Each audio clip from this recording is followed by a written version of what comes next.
नमस्कार, मी अक्षरा पाटील. पुस्तक वाचन या यूट्यूब चॅनलमध्ये आपणा सर्वांचं खूप मनापासून स्वागत. मित्रांनो, शिवाजी सावंत लिखित मृत्युंजय या कादंबरीचा आज अगदी आपण शेवटचा भाग बघणार आहोत. तत्पूर्वी चॅनलवर नवीन असाल किंवा चॅनल यापूर्वी सबस्क्राईब करायचं राहून गेलं असेल तर चॅनलला आधी सबस्क्राईब करा आणि संपूर्ण मृत्युंजय कादंबरी वाचनाचा प्रवास कसा वाटला, पहिल्यापासून आपण गेले 4 महिने सोबत आहोत, तर तो प्रवास एकंदरीत तुम्ही कमेंटमध्ये कळवायला अजिबात विसरायचं नाही. भाग 9.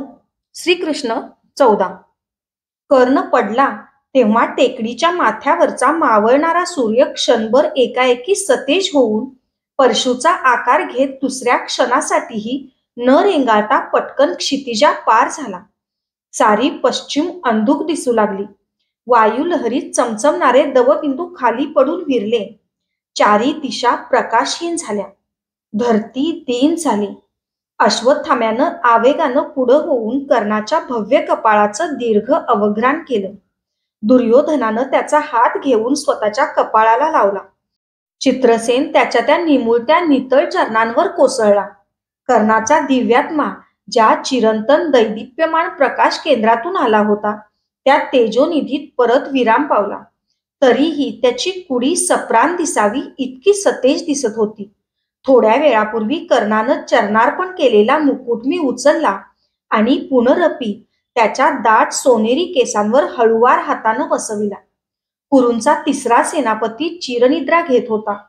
अश्वत्थाम्यानं त्याच्या कंठात रुतून बसलेला तो अंजलिक बाण बाहेर उपसून टाकला आणि स्वतःच्या मस्तकावरील त्या नित्याच्या धवल वस्त्रानं त्याचं सूर्यबिंबासारखं गोल मुख आच्छादून टाकलं. पांडवांना घेऊन मी शिबिराकडे वळलो. सारं आसमंत भयानक अन भेसूर दिसत होतं. सारेच अबोल होतो. कुठतरी लांबवर टिटवी अशुभ झाल्याचं कर्कशत होती. दूर लांबवर एक उंचसा पांढरा घोडा थकून जाऊन चिखलपट्टीत खाली बसलेला दिसत होता. जिवंत घोडा आणि बसलेला? मला आश्चर्य वाटलं. पांडवांसमवेत मी अर्जुनाच्या शिबिरात आलो त्यावेळी मी मूक झालो होतो. दारात राजमाता उभी पाहताच माझं मुख अधिकच शुष्क पडलं. अर्जुनाला वाटलं आपण कर्णाला सम्रांगणात कंठस्नान घातलं तेव्हा आपलं कौतुक करायलाच ती एथवर शिबिरापर्यंत धावत आली असावी. माते, आशीर्वाद दे. झटकन पुढं होऊन त्यानं आपल्या मातेच्या चरणांना वंदन केलं आणि अभिमानानं आशीर्वादाची मागणी केली. मातेच्या मुखातला अंशुकाचा बोळा त्याला दिसावा इतका उजेड भोवती नव्हता. तेवढं भानही अर्जुनाला नव्हतं आणि दिसून तरी आता त्याचा काय उपयोग होता. मी राजमातेच्या थरथरणाऱ्या पाठीवर हात ठेवून तिला शिबिराच्या आतील दालनात नेण्याचा मिशानं तो प्रसंग सावरला. क्षणमात्रच मी, ती आणि पांडव एकत्र आलो, पण युद्धवस्त्र बदलण्याच्या निमित्तानं पांडव बाहेर पडले. शिबिरात केवळ मी आणि कुंतीदेवीच उरलो. आणि मग मात्र त्या महान स्त्रीचा मनोनिग्रह बांध फोडून स्फुंदू लागला. केशवा, अरे त्याचं अखेरचं दर्शन तरी. दाटून आलेल्या उमाळ्यामुळं तिला अधिक बोलवलं नाही. ओंजळीतलं मुख वर सुद्धा करवलं नाही. वीर जननी राजमाते, शोकावर. एक तर आता गेलाच आहे. हातचे 5 घालवू नकोस. आज मध्यरात्री मी तुला त्याचं दर्शन घडवीन. या क्षणी तरी गौप्यच राहावयास हवं. तिनं नेत्रकडा टिपल्या. अनेक विटंबना, असंख्य समर प्रसंग पाहिलेली ती निग्रही वीरमाता मध्यरात्री कर्णाच्या प्रत्यक्ष कलेवराजवळ आली. त्यावेळी मात्र वादळात सापडलेल्या एखाद्या कवंडाळीच्या वेलीसारखी थरथर कापू लागली. जमिनीशी खिळलेली तिची पावलं पुढं पडता पडेनाशी झाली. मी तिचा हात धरून तिला बळेच तिच्या सूर्यपुत्राजवळ आणलं. ओंजळीत झाकलेलं आपलं मुख वर करण्याचं धैर्यच तिला होईना. अश्वत्थाम्यानं आच्छादलेलं वस्त्र मी कर्णाच्या शिरावरून दूर केलं. वरची फुलं इतस्तता विखुरली गेली. कर्ण कसा झोपल्यासारखा शांत शांत दिसत होता. त्याचा सोनेरी मृतदेह पली त्याच्या धुसर प्रकाशातही तळपत होता. मोठ्या निर्धारानं ओंजळ दूर करून तिनं नेत्र वर उचलले. मात्र आणि दुसऱ्याच क्षणी पुत्रा असा टाहो फोडून ती संवेदना शून्य होऊन खाली कोसळू लागली. मी तिला सावरलं. हो, आता मीच एकटा तिला जीवनभर सावरणार होतो. श्रीकृष्ण 15. युद्धाचा 18वा दिवसही संपला. भीमानं दुर्योधनाची मान चिनून आपली प्रतिज्ञा पूर्ण केली. पांडवांचा निर्विवाद विजय प्रस्थापित झाला. 19व्या दिवसाच्या मावळतीच्या लांबट पडछाया रणक्षेत्रावर अस्ताव्यस्त पसरल्या होत्या. सम्रांगणभर प्रेतांचा खचच खच पडला होता. अमीन टेकडीच्या थेट पायथ्यापर्यंत अशी वीतभर सुद्धा जागा मोकळी नव्हती की तिच्यावर प्रेत पडलेलं नव्हतं. दूरवर एक शुभ्र अश्व दिसत होता. होता मात्र बसलेला. माझं कुतूहल जागृत झालं आणि मी त्या घोड्याच्या दिशेनं चालू लागलो. केव्हाचा तरी मी कर्णाचं कलेवर धुंडाळत होतो. घोड्याजवळ येताच मला आश्चर्याचा धक्का बसला. माझी शंका खरी ठरली. तो कर्णाचा वायुचितच होता आणि धन्याच्या शवाजवळ अद्याप बसून होता. शेपटाची चवरी धन्याच्या मुखावर ढाळीत. माझा ऊर भरून आला. पाझरलेल्या डोळ्यांनी मी त्या मूक जनावराला पाहून घेतलं. पांडवांच्या विजयाचं उरलं सुरलं समाधानही आता नाहीसं झालं होतं. वाटत होता तो नियतीचा अनाकलनीय विस्मय. उजव्या हातातला आसूड डाव्या हातात घेत मी पुढं झालो. प्रेमभरानं त्या जनावराला थोपटलं तसं त्याचं शुभ्र कातडं शरीरभर थरारलं. सारथी म्हणून असलेल्या माझ्या अनुभवाचा उपयोग झाला. चकचक करून संकेत करताच ते जातिवंत जनावर उमगलं आणि खूर जमिनीवर बळानं रोवून पटकन उठून उभं राहिलं. त्याच्या धन्याचा सोनेरी मृतदेह मी अलगद उचलून त्याच्या विशाल पाठीवर आणून ठेवला.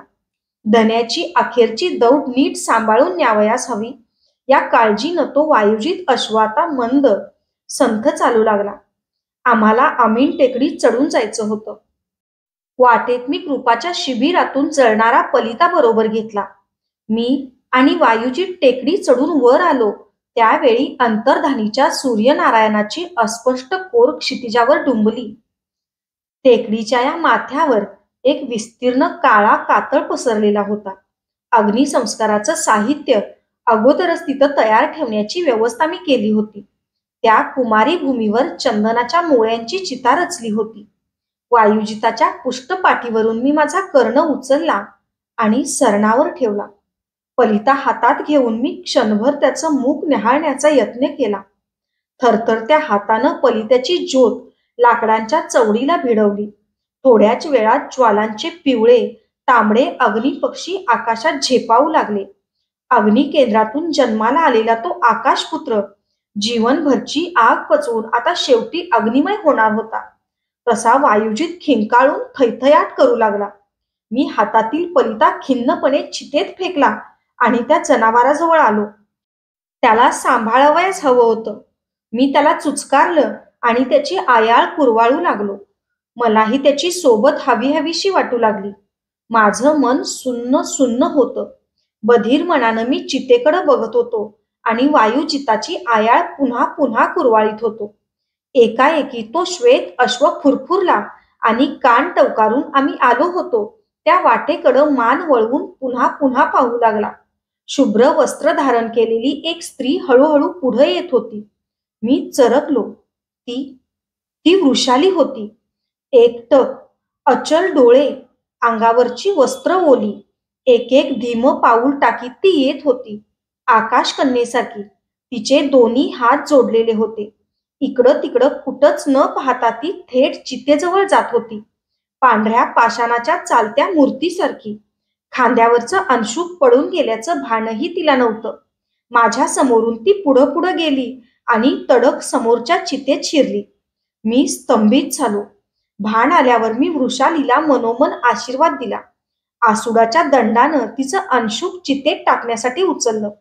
पदराला गाठ पाहून ते मी चितेत न झोपता आश्चर्यानं मागं घेतलं. अग्निप्रवेश करून पतीला चिरालिंगन देण्यास निघालेल्या सतीला हा मोह तरी कशाचा? शंकेनं मी गाठ सोडली. खापराचा तुकडा, फुटक्या घड्याचा एक तुकडा. मी संभ्रमित झालो.